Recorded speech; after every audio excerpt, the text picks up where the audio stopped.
Le roi Arthur de la légende est l'archétype du héros romantique, un souverain soutenu par des forces magiques. Tout porte à croire cependant qu'il a vraiment existé. C'était un chef de guerre qui était parvenu à unir les tribus celtes de la Bretagne du 5e siècle.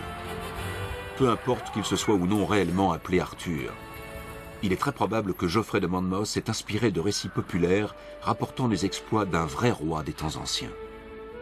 Au fil des siècles, les conteurs et les troubadours ont déformé et enjolivé une histoire dont le fond est certainement véridique.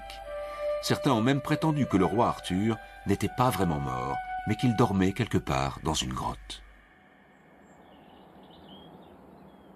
L'emplacement de cette grotte n'est bien sûr pas précisé, mais la légende veut que celui qui se présentera devant au moment propice verra s'ouvrir une porte d'or et pourra alors apercevoir le roi endormi.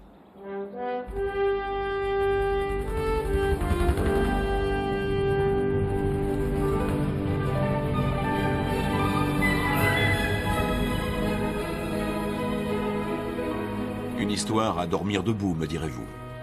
Pourtant, elle est peut-être le signe le plus convaincant que le roi Arthur a bel et bien existé.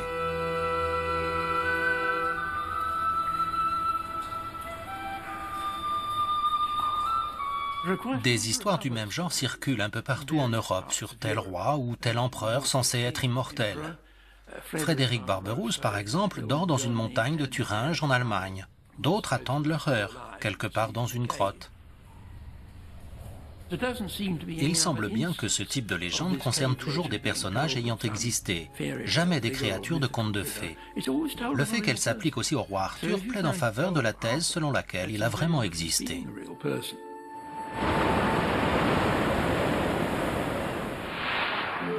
Au bout du compte, que faut-il retenir de tout cela, de ce mélange de mythes et d'histoires? La légende du roi Arthur a prospéré pendant 7 siècles, avant que Geoffrey de Monmouth ne la mette enfin par écrit, donnant ainsi naissance à une épopée romanesque dont le succès ne s'est pas démenti depuis. Nous ne saurons peut-être jamais toute la vérité sur le mystérieux roi qui a inspiré le personnage d'Arthur. Il a disparu depuis longtemps, mais le mythe est bien vivant. Car s'il est une chose certaine, c'est que nous avons tous besoin de héros.